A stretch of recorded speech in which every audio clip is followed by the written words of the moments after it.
Welcome back to Ankit classroom students. एक second के लिए सोचो, अगर आप घर में सो रहे हो, रात का वक्त और अचानक पूरी जमीन हिलने लगे, दीवारें कांपने लगे और बाहर से आवाज आए कि पानी आ रहा है, तो आप क्या करोगे? भाग जाओगे, चिल्लाओगे या फ्रीज हो जाओगे? ये सिचुएशन सिर्फ मूवी में नहीं होती स्टूडेंट्स, ये रियल लाइफ में होती है और इसका नाम है नेचुरल डिजास्टर।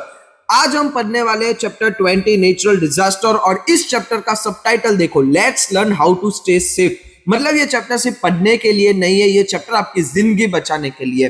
तो इस चैप्टर में हम सीखेंगे डिजास्टर्स होते क्या है, कितने टाइप के होते हैं, क्यों आते हैं और सबसे इंपॉर्टेंट हम खुद को और अपने परिवार को कैसे सेफ रख सकते हैं।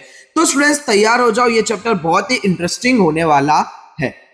स्टूडेंट्स एक बात बताओ, डिजास्टर और एक्सीडेंट में क्या फर्क होता है? सोचो, अगर तुम्हारे घर की गैस लीक हो गई और ब्लास्ट हो गया तो वो एक्सीडेंट है, बट अगर पूरे भोपाल शहर में एक फैक्ट्री से जहरीली गैस फैली और हजारों लोग मर गए तो वो सिर्फ एक्सीडेंट नहीं, वो एक डिजास्टर है। डिजास्टर वो होता है जो बहुत बड़ी जगह पे बहुत बड़े स्केल पे तबाही मचाता है और उसे रिकवर करना बहुत मुश्किल हो जाता है। अब स्लाइड में पहली बात लिखी है, डिजास्टर में भी नेचुरल और मैनमेड। मतलब डिजास्टर दो तरह के होते हैं। पहला नेचुरल डिजास्टर, जिसमें नेचर का हाथ होता है, जैसे अर्थक्वेक, सुनामी, वोल्केनिक इरप्शन। इन्हें हम रोक नहीं सकते क्योंकि ये प्रकृति के काम है। दूसरा मैनमेड डिजास्टर, जिसे इंसान की गलती की वजह से होता है या फिर इंसान अपने गलत इरादों की वजह से ये पूरा डिजास्टर करता है। अब मैनमेड डिजास्टर भी दो तरीके के हैं, स्लाइड में क्लियरली लिखा है। पहला होता है प्री प्लान डिजास्टर, मतलब जानबूझकर की गई तबाही। एग्जाम्पल देखो, हिरोशिमा और नागासाकी पे एटॉमिक बॉम्ब, ये वर्ल्ड वॉर 2 में हुआ था, जो हमने पहले के चैप्टर्स में भी कवर किया हुआ है। अमेरिका ने डेलिबरेटली जापान पे ये ड्रॉप किया था, जो पूरा प्री प्लान था कि हाँ हमें उधर बॉम्ब फोड़ना है और उधर तबाही मचानी है। तो ये होता है प्री प्लान डिजास्टर जो इंसान करता है। दूसरा टाइप होता है ह्यूमन नेग्लिजेंस डिजास्टर, यानी इंसान की लापरवाही की वजह से ये होता है। जैसे भोपाल गैस ट्रेजेडी, जिसके बारे में हम इसी चैप्टर में आगे देखेंगे इन डिटेल में क्या हुआ था भोपाल गैस ट्रेजेडी में। वो क्या होता है कि लापरवाही से होता है, इंसान का कोई इंटेंशन नहीं है, वो करना नहीं चाहता है बट गलती से हो जाता है। और स्लाइड में एक और इंपॉर्टेंट बात है, disaster are felt over a large area. मतलब डिजास्टर सिर्फ एक घर या एक मोहल्ले तक लिमिटेड नहीं होता। जब सुनामी आती है तो पूरा कोस्टल लाइन तबाह हो जाता है, जब अर्थक्वेक आता है तो पूरा शहर तबाह हो जाता है। स्टूडेंट्स एक सिंपल सवाल, क्या आपने कभी न्यूज में सुना है कि आज रात अर्थक्वेक आएगा? नहीं ना। बट क्या आपने सुना है कि अगले 48 आवर्स में साइक्लोन आ सकता है, कोस्टल एरिया के लोग सेफ जगह चले जाए? हाँ, ये तो सुना होगा। तो आखिर ये फर्क क्यों है? कुछ डिजास्टर का पहले से पता क्यों चल जाता और कुछ का नहीं चल पाता? इसका जवाब इसी स्लाइड में है, तो ध्यान से समझो। सबसे पहले बात करते हैं टाइप 1 नेचुरल डिजास्टर की। जैसे कि नाम से ही पता चलता है, ये वो डिजास्टर है जो प्रकृति के कारण आते हैं, इंसान का कोई हाथ नहीं होता इन्हें रोकने में या लाने में।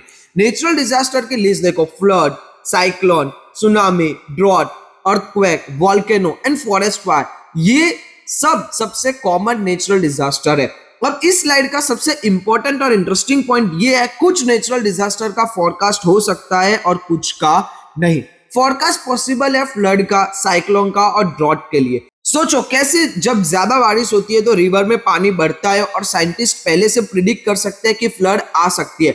इसी तरह साइक्लोन वो समुद्र में फॉर्म होता है, सैटेलाइट उसे ट्रैक करते हैं और जो मेट्रोलॉजी डिपार्टमेंट है 2-3 दिन पहले ही वार्निंग दे देता है। और ड्रॉट, अगर मॉनसून सीजन है, बारिश कम हो रही है तो गवर्नमेंट को पता चल जाता है कि इस साल ड्रॉट की सिचुएशन बन सकती है, मतलब टाइम मिल जाता है लोगों को सेव करने का, प्लानिंग करने का। बट फॉरकास्ट पॉसिबल नहीं है अर्थक्वेक का, वोल्केनिक इरप्शन का और फॉरेस्ट फायर के लिए।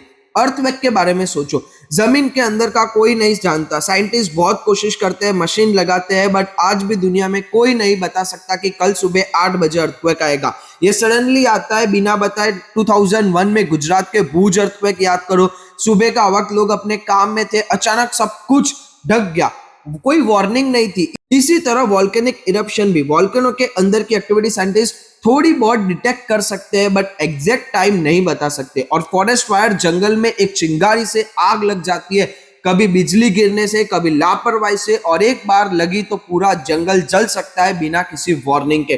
तो स्टूडेंट्स ये पॉइंट बहुत इंपॉर्टेंट है एग्जाम के लिए। फॉरकास्टेबल डिजास्टर होते हैं flood, cyclone, drought. Non forecastable disaster होते हैं earthquake, volcanic eruption, forest fire. ये जरूर याद रखना। स्टूडेंट्स एक बार सोचो, अगर नेचर ने कोई डिजास्टर नहीं भेजा, जमीन नहीं हिली, सुनामी नहीं आई, साइक्लोन नहीं आया, फिर भी तबाही हो जाती है। हाँ, और वो तबाही लाता है खुद इंसान, अपनी गलती से, अपनी लापरवाही से, अपने बुरे इरादे से।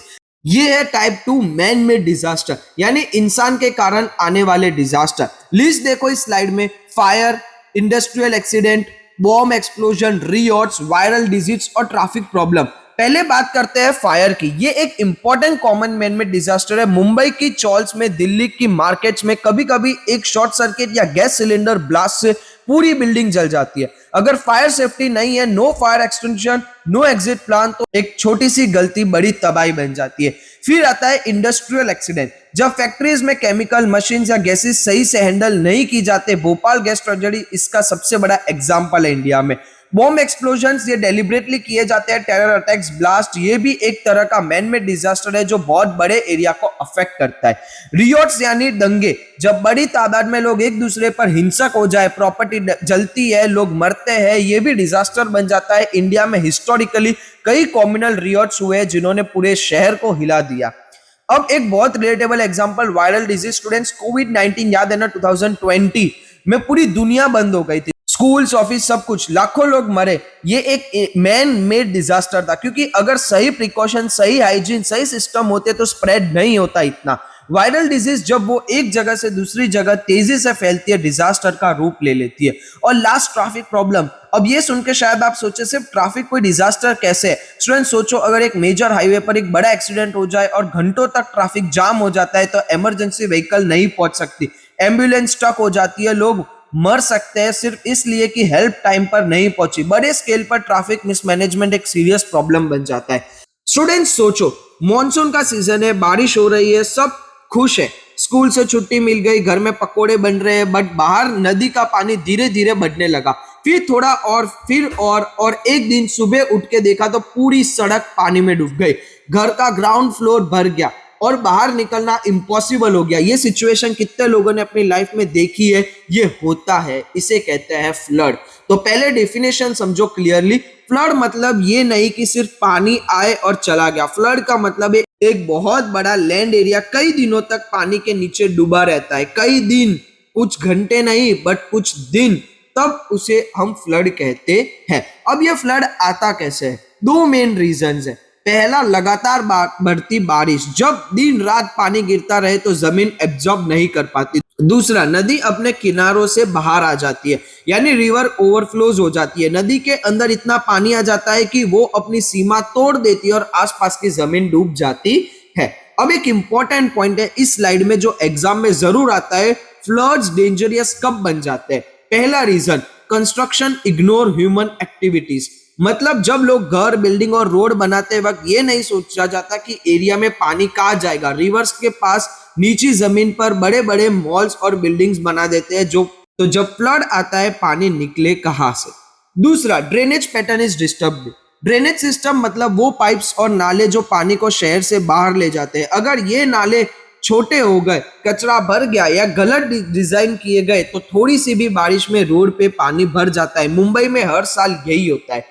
तीसरा, slopes of land is ignored. पानी नेचुरली नीचे जगह की तरफ जाता है। जब कंस्ट्रक्शन में लैंड की स्लोप को इग्नोर किया जाता है तो पानी का नेचुरल फ्लो रुक जाता है और वो आसपास के घर डुबा देता है। और फाइनली, फ्लड के नुकसान क्या क्या होते हैं? लाइव्स जाती है, घर टूटते हैं और खेत भर जाते हैं, एग्रीकल्चर डिस्ट्रॉय हो जाता है, किसान की पूरी फसल पानी में बह जाती है। एक फ्लड पूरे गांव की इकोनॉमी बर्बाद कर सकता है। स्टूडेंट्स, मान लो आपके एरिया में फ्लड आ गया, टीवी पे न्यूज चल रही है, बाहर पानी भर गया है और घबराहट में आप कुछ भी करने लगे तो, बट यही वक्त होता है कि जब सही डिसीजन लेना सबसे ज्यादा जरूरी होता है, क्योंकि एक गलत स्टेप जिंदगी ले सकती है।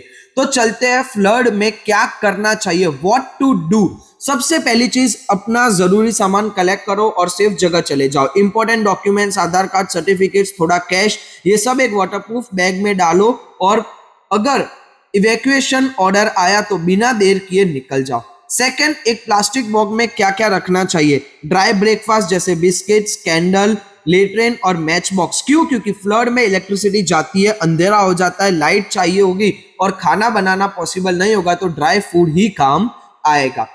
थर्ड, फ्लड के बाद सिर्फ बॉइल वाटर पियो। फ्लड का पानी बहुत गंदा होता है, उसमें सीवेज, केमिकल सब कुछ मिक्स होता है। वो पानी अगर पाइप्स में घुस गया तो टैप वाटर भी कंटेमिनेट हो सकता है, इसलिए जब तक कंफर्म ना हो सिर्फ उबला हुआ पानी पियो।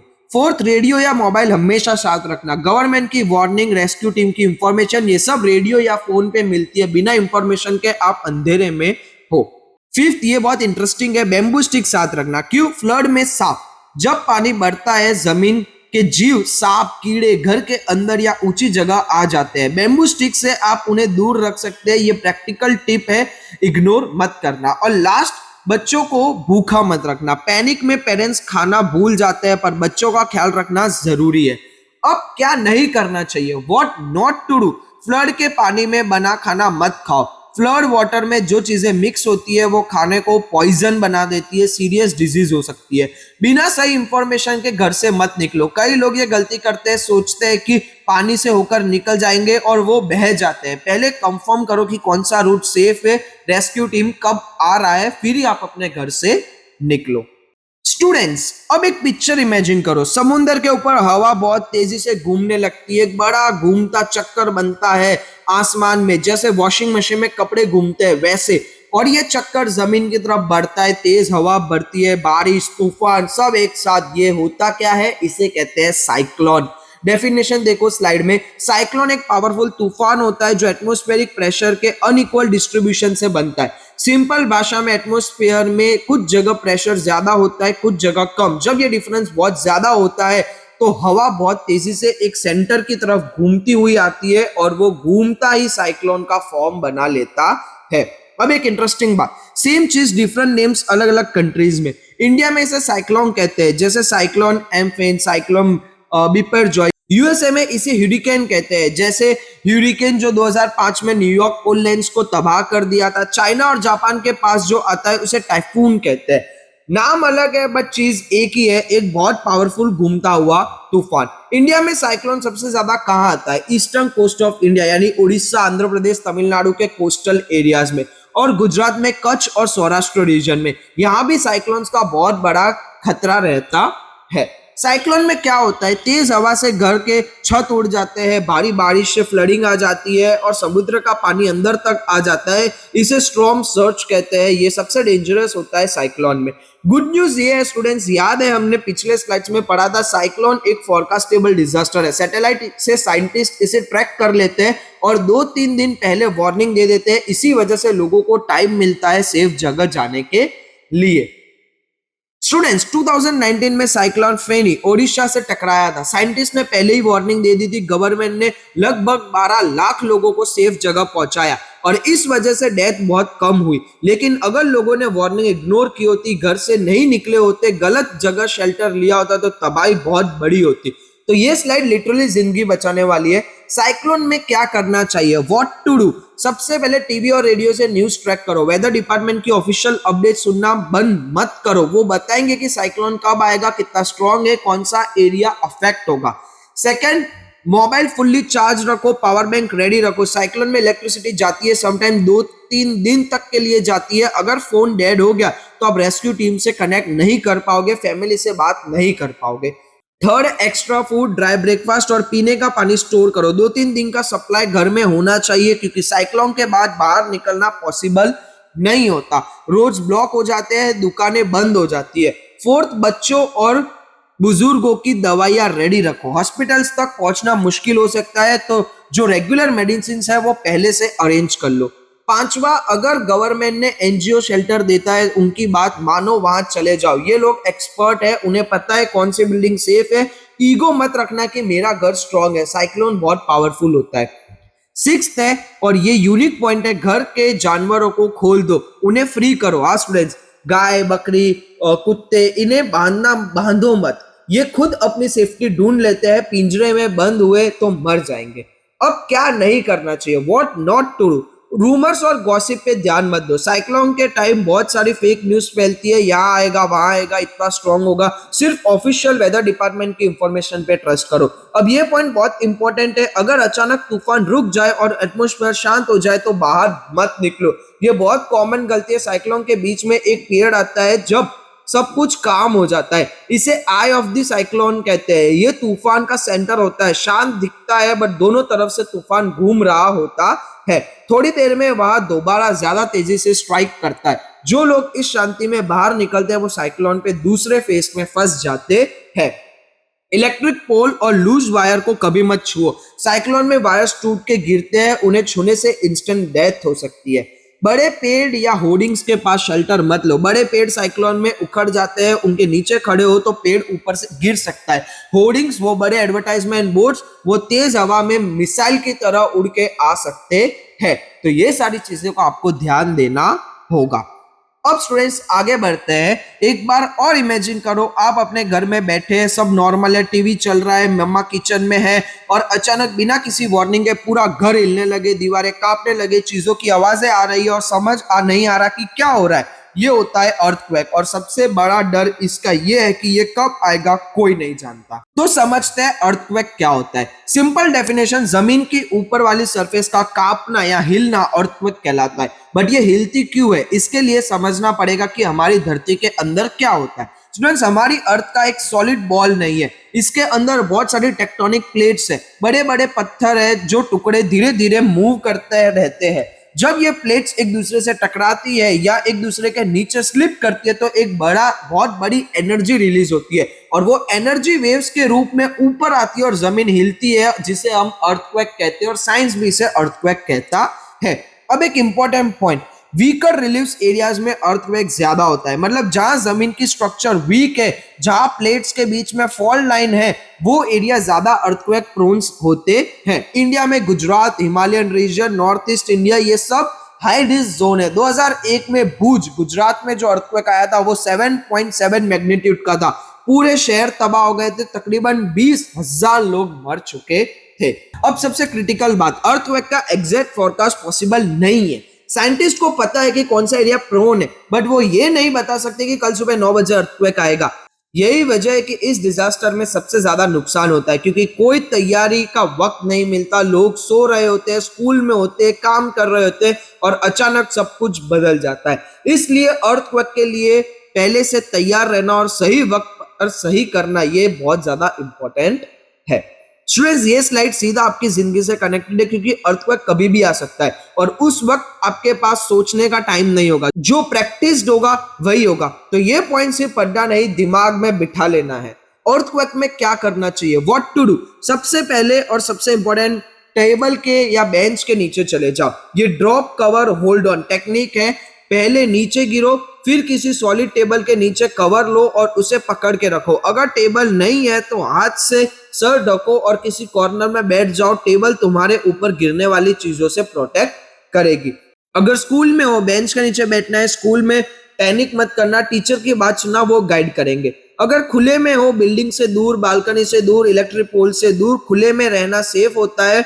ऊपर कुछ गिरने का खतरा नहीं, बट पोल्स के पास खड़े रहो तो वही गिर सकते हैं। अगर गाड़ी चला रहे हो तो गाड़ी रोक लो, ब्रिज के नीचे या किसी सेफ जगह, और इलेक्ट्रिक पोल से दूर रहो। गाड़ी में बैठना रहना रिलेटिवली सेफ है। रेडियो सुनो, अर्थक्वेक के बाद गाइडेंस के लिए लोकल रेडियो सबसे बेस्ट सोर्स है। और एक लॉन्ग टर्म सॉल्यूशन, नए बिल्डिंग्स अर्थक्वेक प्रूफ डिजाइन में बनाओ। इंजीनियर को ये इंश्योर करना चाहिए कि बिल्डिंग्स अर्थक्वेक को विथस्टैंड कर सके। अब क्या नहीं करना चाहिए, व्हाट नॉट टू डू। घबराओ मत, चिल्लाओ मत, भागो मत। पैनिक में लोग एक दूसरे को धक्का देते हैं, सीढ़ियों में भीड़ लगती है और ज्यादा लोग इंजरीज लेते हैं। शांत रहो। लिफ्ट यूज मत करो, अर्थक्वेक में इलेक्ट्रिसिटी जाती है, आप लिफ्ट में बंद हो सकते हो। हमेशा सीढ़ियां यूज करो। Wooden cabinet, mirror, glass item के पास मत खड़े रहो, ये सब गिरते हैं अर्थक्वेक में। मिरर टूट के शेड्स फ्लाई करते हैं, बहुत डेंजरस होता है। अब ये पॉइंट बहुत इंपॉर्टेंट है, माचिस मत जलाओ, इलेक्ट्रिक स्विच मत दबाओ। अर्थक्वेक में गैस पाइप टूट सकती है। अगर गैस लीक हो रही है तो एक स्पार्क से पूरा घर ब्लास्ट हो सकता है। पहले एरिया सेफ चेक करो और लास्ट सिर्फ इमरजेंसी में फोन करो। अर्थक्वेक के बाद सब लोग एक साथ कॉल करते हैं, नेटवर्क जाम हो जाता है और रेस्क्यू टीम को कोऑर्डिनेट करने में मुश्किल होती है। अपने क्यूरियोसिटी के लिए अननेसेसरली कॉल मत करो। स्टूडेंट्स, 26 दिसंबर 2004, ये डेट हिस्ट्री में हमेशा के लिए लिख गई है। इंडियन ओशन में एक बहुत बड़ा अर्थक्वेक आया और उसके कुछ घंटे बाद समुद्र का पानी पहले पीछे खींचा और फिर एक डिवास्टिंग वॉल ऑफ वाटर अंदर की तरफ बढ़ी। 30 मीटर ऊंची लहरें पूरे बीचेस को, गांव को, लोगों को अपने साथ बहा ले गई। 14 कंट्रीज अफेक्ट हुए, 2 लाख से ज्यादा लोग मरे। ये था 2004 का इंडियन ओशन सुनामी, सबसे भयंकर नेचुरल डिजास्टर में से एक। तो समझते हैं सुनामी क्या होता है। पहले नाम का मतलब, सुनामी एक जापानीज वर्ड है। TSU, स्यू मतलब हार्बर, नामी मतलब वेव, यानी हार्बर वेव्स या डिस्ट्रक्टिव सी वेव्स। इसे ओशनिक अर्थक्वेक वेव्स भी कहते हैं। सुनामी कैसे बनते हैं? 3 मेन रीजन है। रिचर स्केल पे 7 या उससे ज्यादा मैग्नीट्यूड का अर्थक्वेक, सी के नीचे जब समुद्र की तली में अर्थक्वेक आता है तो एक इनॉर्मस एनर्जी वाटर में ट्रांसफर होती है। दूसरा, अंडर वाटर वॉल्केनिक इरप्शन। तीसरा, ओशियन फ्लोर पे बड़ा लैंडस्लाइड। अब सुनामी का बिहेवियर बहुत इंटरेस्टिंग है। डीप सी में सुनामी की वेव्स बहुत तेजी से ट्रैवल करती है, लेकिन उनकी हाइट बहुत कम होती है, इतनी कम कि जहां पे बैठे इंसान फील भी ना कर सके कोई वेव निकल गई। एक एयरक्राफ्ट के स्पीड से कंपेयर करो, सुनामी डीप सी में ऑलमोस्ट 800 किलोमीटर पर आवर की स्पीड से ट्रैवल कर सकती है, लेकिन हाइट सिर्फ 1 या 2 फीट होती है। बट जब ये वेव्स कोस्ट के पास आती है तब मैजिक ऑफ फिजिक्स होता है। पानी उतला हो जाता है, वेव की स्पीड कम होती है और वो सारी एनर्जी हाइट में कन्वर्ट हो जाती है। जो वेव 1-2 फीट थी वो 10, 20, 30 मीटर ऊंची वॉल ऑफ वाटर बन जाती है। ये वॉल ऑफ वाटर बीच वगैरह पर आकर सब कुछ तबाह कर जाती है। एक और साइन जो लोगों ने 2004 में देखा, पहले समुद्र का पानी बहुत पीछे चला गया, बीचेस एक्सपोज हो गए, कुछ लोग क्यूरियस होके वहां गए और फिर सुनामी ने वापस आके सब कुछ खेल कर दिया। अगर कभी बीच पर ये देखो तो भागो, ये वार्निंग साइन है सुनामी का। स्टूडेंट्स, 2004 की सुनामी में एक सच्ची कहानी है। अंदमान आइलैंड में एक ट्राइबल कम्युनिटी थी जिससे ऑलमोस्ट सब लोग बचे। क्यों? क्योंकि उन्हें बुजुर्गों ने उन्हें सिखाया था जब जमीन हिलने के बाद समुद्र का पानी पीछे जाए तो पहाड़ों की तरफ भागो। उन्हें मॉडर्न साइंस नहीं पता था, बट उन्हें सर्वाइवल का नॉलेज था। तो आज हम भी ये सर्वाइवल नॉलेज सीखते हैं। सुनामी में क्या करना चाहिए, what to do. Tsunami warning मिलते ही तुरंत सी कोस्ट से दूर चले जाओ। कोस्टल एरिया, बीच, ये सब छोड़ दो। ऊंची जगह, आइलैंड एरिया, पहाड़, यहाँ जाना सेफ है। मिनट भी वेस्ट मत करो और वहां पहुंचो। रेडियो साथ रखना और अथॉरिटीज की बात मानना। गवर्नमेंट सुनामी वार्निंग सिस्टम से अपडेट देती है, उन्हें फॉलो करो। अपने मन से डिसीजन मत लो। नए बिल्डिंग सुनामी प्रूफ डिजाइन में बनाने चाहिए। स्पेशली कोस्टल एरियाज में इंजीनियर्स को वेव इंपैक्ट को कंसिडर करके कंस्ट्रक्शन करना चाहिए। और इस स्लाइड का सबसे इंपॉर्टेंट और beautiful point, mangrove trees. Students, ये वो पेड़ है जो समुद्र को किनारे पानी में उगते हैं। उनकी जड़ें बहुत मजबूत और डेंस होती है। जब सुनामी की वेव आती है तो ये मैंग्रोव्स एक नेचुरल वॉल की तरह काम करते हैं। वेव की एनर्जी एब्जॉर्व करते हैं और अंदर की तरफ डैमेज कम करते हैं। 2004 के सुनामी में साइंटिफिकली प्रूव हुआ था कि जहां मैंग्रोव्स थे वहां कम नुकसान हुआ। इसीलिए कोस्टल एरिया में मैंग्रोव्स लगाना चाहिए और काटने नहीं चाहिए। ये हमारी फ्री नेचुरल प्रोटेक्शन है। अब क्या नहीं करना चाहिए, व्हाट नॉट टू डू। ऊंची बिल्डिंग में शेल्टर मत लो, ये बहुत कॉमन गलती है। लोग सोचते हैं कि बिल्डिंग टॉल है, ऊपर चले जाओ, बट सुनामी की वेव्स इतनी पावरफुल होती है कि टॉल बिल्डिंग्स भी ढक सकती है। अंदर फंस गए तो निकलना इम्पॉसिबल हो जाता है। और ये लास्ट पॉइंट, सुनामी के वापस जाने के बाद तुरंत बीच पर मत जाओ, ये बहुत डेंजरस गलती है। सुनामी एक बार में नहीं आता, कई वेव्स आते हैं, एक के बाद एक। पहली वेव के बाद लोग सोचते हैं अब सेफ है और दूसरी वेव में मर जाते हैं। जब तक अथॉरिटीज क्लियर सिग्नल ना दे कोस्ट के पास मत जाओ। स्टूडेंट्स, एक सीन इमेजिन करो। सुबह उठे, घर में पानी नहीं, टंकी खाली, बाहर नाला सूखा हुआ, खेत में जमीन इतनी सूखी कि दरारें पड़ गई है, बिल्कुल जैसे किसी ने जमीन को तोड़ दिया हो। कुआं सूख गया, गांव का एकमात्र तालाब भी खाली। और ये सिचुएशन एक दिन की नहीं, महीनों से चल रही है। ये होता है ड्रॉट, यानी सूखा पड़ जाना। तो डेफिनेशन समझो, ड्रॉट मतलब एक लंबा टाइम पीरियड जिसमें बहुत कम या बिल्कुल भी बारिश नहीं होती, जिसकी वजह से पानी और खाने की बहुत बड़ी कमी हो जाती है। ये और डिजास्टर से अलग है। अर्थक्वेक 1 मिनट में आता है, सुनामी कुछ घंटों में, बट ड्रॉट धीरे धीरे आता है, हफ्ते, महीने, साल लगाता है और इसका नुकसान भी धीरे धीरे बट बहुत गहराई से होता है। स्लाइड में लिखा है highly destructive hazard with long lasting impact. ये लॉन्ग लास्टिंग वर्ड बहुत इंपॉर्टेंट है। फ्लड आया चला गया, 2-3 हफ्ते में चीजें नॉर्मल होने लगती है, बट ड्रॉट अगर 1 साल बारिश नहीं हुई तो उसका असर 2-3 साल तक बना रहता है। किसान का खेत बर्बाद, पानी के सोर्सेस सूख गए, जानवर मरे, सब कुछ एक चेन रिएक्शन की तरह होता है। ड्रॉट कहाँ होता है? स्लाइड में लिखा गया है मॉनसून क्लाइमेट रीजन्स में जहां बारिश इरेगुलर और बहुत कम होती है। इंडिया का एक बड़ा हिस्सा मॉनसून पे डिपेंडेंट है, खास करके राजस्थान, महाराष्ट्र का विदर्भ रीजन, गुजरात के कुछ हिस्से, यहाँ ड्रॉट कॉमन है। अगर मॉनसून ने धोखा दिया तो पूरा सीजन खराब। ड्रॉट की वजह से पानी की क्राइसिस होती है। स्टूडेंट सोचो, पानी के बिना क्या होगा? ना पीने का पानी, ना खेतों को पानी, ना जानवरों के लिए पानी, सब कुछ एक चेन से जुड़ा हुआ। पानी नहीं तो फसल नहीं, फसल नहीं तो खाना नहीं, खाना नहीं तो भूख मारी हो जाएगी, यानी कि भूख से लोग मरने लगेंगे। स्लाइड में एक बहुत सैड बट इंपॉर्टेंट पॉइंट है, earlier many people died of starvation during drought. India में हिस्टोरिकली कई बार बड़े बड़े मायने पे 1943 का बंगाल फेमिन, जो कि पार्टली ड्रॉट और पार्टली बैड गवर्नमेंट पॉलिसीज की वजह से आया, उसमें लाखों लोग भूख से मारे गए। ये एक बहुत डार्क चैप्टर है हमारे इतिहास का। बट गुड न्यूज ये है, आज डेथ्स बहुत कम है क्योंकि ट्रांसपोर्टेशन बेटर हुआ है और डिजास्टर मैनेजमेंट बेटर हुआ है। अगर एक स्टेट में ड्रॉट है तो दूसरे स्टेट से अनाज लाया जा सकता है, trucks, trains, government relief camps लगाए जाते हैं। ये पहले पॉसिबल नहीं था।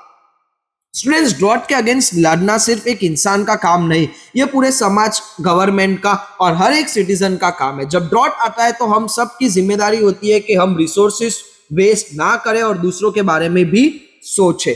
ड्रॉट में क्या करना चाहिए, व्हाट टू डू? सबसे पहले और most important, drip irrigation. Students, ये क्या होता है? नॉर्मल इरिगेशन में हम खुले पाइप से या नाली से खेत में पानी डालते हैं, बहुत सारा पानी वेस्ट हो जाता है इवापोरेशन में और बेकार जगह बहने लगता है। बट ड्रिप इरिगेशन में सीधा पेड़ की जड़ों के पास छोटी छोटी पाइप से बूंद बूंद पानी दिया जाता है, सीधा सिर्फ जहां चाहिए वहां। इस तरीके से 60 to 70% पानी बचता है। ड्रॉट में यही टेक्निक यूज करनी चाहिए, कम पानी में ज्यादा खेती। दूसरा, फ्लड रेशनिंग और पानी का सही यूज प्लान करो। जब पता चले कि ड्रॉट आ रहा है, गवर्नमेंट को और लोगों को भी प्लान बनाना चाहिए कि लिमिटेड रिसोर्स को कैसे सब में बराबर डिस्ट्रीब्यूट करे। एक बार में पूरा यूज मत करो, थोड़ा थोड़ा करो। थर्ड, फेयर प्राइस में अनाज डिस्ट्रीब्यूशन। गवर्नमेंट को इंश्योर करना चाहिए कि जो अनाज अवेलेबल है वो गरीबों तक सब सही दाम पर पहुंचे, कोई बीच में ना मारे मुनाफा।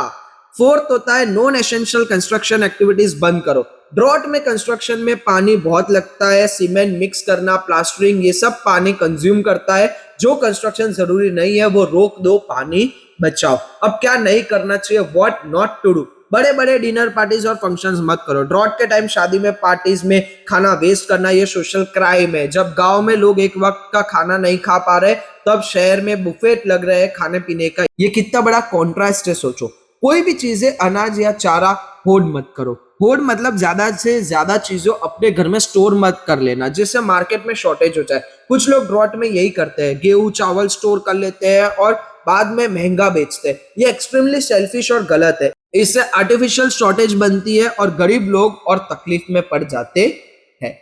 स्टूडेंट्स, अब सोचो आप एक जंगल से गुजर रहे हो, सुंदर पेड़, पक्षी, सब कुछ शांत और पीसफुल। अचानक किसी ने एक जलती सिगरेट फेंक दी जमीन पर, ड्राई लीव्स पे गिर गई एक छोटी सी चिंगारी और देखते ही देखते एक पेड़, फिर दूसरा, फिर पूरा जंगल आग की लपेट में 15 किलोमीटर पर आवर की स्पीड से हवा के साथ भाग रही है। पूरे जंगल जल रहा है, जानवर भाग रहे हैं और कोई रोक नहीं सकता। ये है फॉरेस्ट फायर। डेफिनेशन सिंपल है, जंगल में लगने वाली वो आग जो बड़ी तेजी से फैलती है और बड़े पैमाने पर तबाही मचाती है, यूं से फॉरेस्ट फायर कहते हैं। अब एक इंपॉर्टेंट और शॉकिंग बात, सिर्फ बिजली गिरने से जो आग लगती है वो नेचुरल है, बट बाकी सभी कॉजेज इंसान की गलती है। ये सोचो, एक इतना बड़ा डिजास्टर और वो मोस्टली हमारी अपनी लापरवाही की वजह से। मेन कॉजेज क्या होते हैं? सबसे पहले, जलती सिगरेट या माचिस जंगल में फेंको। टूरिस्ट, ट्रैकर्स, कोई भी एक जलती बीड़ी या मैच स्टिक ड्राई लीव्स पर और आग शुरू। इतनी छोटी सी लापरवाही, इतना बड़ा नुकसान। सेकंड, टूरिस्ट, पिलग्रिमेज, शेफर्स को जो जंगल में कुछ जलाते हैं और छोड़ जाते हैं। खाना पकाया, आग जलाई, ध्यान से बुझाई नहीं, थोड़ी सी भी चिंगारी रही और हवा ने उसे पकड़ लिया। अब यह समझना जरूरी है कि फॉरेस्ट फायर ज्यादा कब होती है? ऑटम के बाद ड्राई सीजन में। क्यों? क्योंकि ऑटम में पेड़ अपने पत्ते गिराते हैं, पूरी जमीन पर सूखे पत्ते बिछड़े हुए होते हैं, ग्रास भी सूखी होती है। ये सब फ्यूल की तरह काम करते हैं। जैसे चूल्हे में सूखी लकड़ी जल्दी जलती है, वैसे ही सूखे पत्ते और घास को एक चिंगारी काफी है। और आग फैलती कैसे है? हवा की डायरेक्शन में लगभग 15 किलोमीटर पर आवर की स्पीड से। इसका मतलब 1 घंटे में 15 किलोमीटर जंगल जल सकता है, और हवा तेज हुई तो और तेज जल सकता है। इसे रोकना प्रैक्टिकली इम्पॉसिबल हो जाता है। जब तक फॉरेस्ट फायर रुकती कब है? सिर्फ 2 कंडीशन में, एक भरी बारिश हो जाए तब नेचुरली बुझती है, या दूसरा इंसान उसे कंप्लीटली एक्सटिंग्विश कर दे, हेलीकॉप्टर से वाटर ड्रॉप करे, फायर ब्रिगेड से जमीन पर आग एक फायर लाइन बना के जहां कोई फ्यूल ना हो। ये बहुत मुश्किल और डेंजरस काम होता है। नुकसान सोचो, पूरा इकोसिस्टम डिस्ट्रॉय हो जाता है, पेड़ जल जाते हैं, पक्षियों के घर चले जाते हैं, जानवर जल जाते हैं, मर जाते हैं, और एक जंगल के जलने के बाद वापस जंगल बनने में हजारों या कम से कम बहुत ज्यादा टाइम लग जाता है। स्टूडेंट्स, एक सवाल, अगर आप जंगल के पास के गांव में रहते और फॉरेस्ट डिपार्टमेंट का एक वर्कर आए और बोले कि इस सीजन जंगल में मत जाओ, ड्राई सीजन है, आग लगने का खतरा है, तो क्या आप उनकी बात मानोगे या सोचोगे अरे हम तो सिर्फ थोड़ी देर के लिए जा रहे हैं, क्या होगा? यही सोच सबसे डेंजरस है। फॉरेस्ट फायर में क्या करना चाहिए? What to do? सबसे पहले फॉरेस्ट डिपार्टमेंट के इंस्ट्रक्शन को फॉलो करो। ये लोग एक्सपर्ट है, उन्हें पता है कि कब कहाँ कितना खतरा है। उनकी बात मानो, चाहे गवर्नमेंट हो, गांव के लोग हो या कोई भी हो। सेकेंड, ड्राई सीजन में जंगल में स्पेशल पेट्रोलिंग अरेंज करनी चाहिए। फॉरेस्ट डिपार्टमेंट के वर्कर्स को रेगुलर राउंड्स करने चाहिए। कोई सस्पिशियस एक्टिविटी हो, कोई आग की चिंगारी हो, तुरंत एक्शन लेना चाहिए। थर्ड, फॉरेस्ट डिपार्टमेंट के एम्प्लॉयज को ट्रेन करना चाहिए कि आग कैसे बुझाए, कौन से टेक्निक यूज करे, कैसे सेफली काम करे बिना खुद को नुकसान पहुंचाए। और क्या नहीं करना चाहिए, व्हाट नॉट टू डू? जंगल से गुजरते वक्त जलती बीड़ी, सिगरेट या कोई भी बर्निंग चीज मत फेंको। ये गोल्डन रूल है। जंगल में जाओ तो अपनी सिगरेट पूरी तरह से बुझाओ, जमीन पर दबाओ, कंफर्म करो कि कोई चिंगारी नहीं बची। 1 सेकंड की लापरवाही, लाखों रुपयों का जंगल खत्म। जब लोग जंगल के पास के गांव में रहते हैं वो फॉरेस्ट डिपार्टमेंट को इग्नोर मत करे। कभी कभी गांव के लोग सोचते हैं कि ये गवर्नमेंट वाले ज्यादा स्ट्रिक्ट है, बट याद रखो जंगल तुम्हारा भी घर है, वहां से पानी मिलता है, हवा मिलती है, जानवर मिलते हैं, उनकी प्रोटेक्शन करना तुम्हारी भी जिम्मेदारी है। स्टूडेंट्स, आज हमने बहुत कुछ सीखा, तो एक बार पीछे मुड़ के देखते हैं कि पार्ट 1 में हमने क्या क्या कवर किया। हमने इस पार्ट में 6 नेचुरल डिजास्टर पढ़े। फ्लड, जब बड़ी बारिश और नदी का ओवरफ्लो से बड़ी जमीन कई दिन तक पानी में डूबी रहे, याद है ना, फ्लड फोरकास्टेबल है। साइक्लोन, अनइक्वल एटमॉस्फेरिक प्रेशर से बड़ा पावरफुल घूमता तूफान, इंडिया में साइक्लोन कहते हैं, जापान में टाइफून कहते हैं, और साइक्लोन की आय में धोखा मत खाना। अर्थक्वेक, टेक्टोनिक प्लेट्स की मूवमेंट से जमीन का कांपना नॉन फोरकास्टेबल है, इसीलिए पहले से नॉलेज होना जरूरी है। टेबल के नीचे जाओ, लिफ्ट मत जाओ, स्विच मत दबाओ। सुनामी, जैपनीज वर्ड, ओशन में अर्थक्वेक से बनी पानी की बड़ी दीवार। मैंग्रोव्स हमारी नेचुरल प्रोटेक्शन है, समुद्र का पानी पीछे जाए तो भागो। ड्रॉट, लंबे टाइम तक बारिश ना होने से पानी और खाने के क्राइसिस, ड्रिप इरिगेशन अपनाओ, अनाज होड़ मत करो। फॉरेस्ट फायर मोस्टली इंसान की लापरवाही से 15 किलोमीटर पर आवर की स्पीड से फैलती है। जंगल में जलती चीजें कभी मत फेंको। और स्टूडेंट्स, एक कॉमन थ्रेड है कि सब डिजास्टर में नॉलेज और अवेयरनेस ही सबसे बड़ी सेफ्टी है। ये चैप्टर सिर्फ एग्जाम के लिए नहीं, ये जिंदगी में काम आने वाला चैप्टर है। सो स्टूडेंट्स, याद रखना, नेचुरल डिजास्टर को हम रोक नहीं सकते, बट सही नॉलेज से हम खुद को और अपने परिवार को जरूर बचा सकते हैं। यही इस चैप्टर की सबसे बड़ी सीख है। स्टूडेंट्स, बहुत बहुत शुक्रिया कि आपने इतने ध्यान से ये पार्ट 1 देखा और पढ़ा। अंकित क्लासरूम में हम हमेशा यही कोशिश करते हैं कि पढ़ना बोरिंग ना लगे, बल्कि इंटरेस्टिंग, रिलेटेबल और यूजफुल लगे। अगर ये वीडियो हेल्पफुल लगा हो तो लाइक जरूर करो, सब्सक्राइब करो। पार्ट 2 मिस ना हो। कमेंट में बताओ कौन सा डिजास्टर सबसे इंटरेस्टिंग लगा आपको। नेक्स्ट हम पार्ट 2 में पढ़ेंगे ये चैप्टर। तब तक सेफ रहो, स्मार्ट रहो और अंकित क्लासरूम के साथ पढ़ते रहो। जय हिंद, जय Bharat. Thank you very much.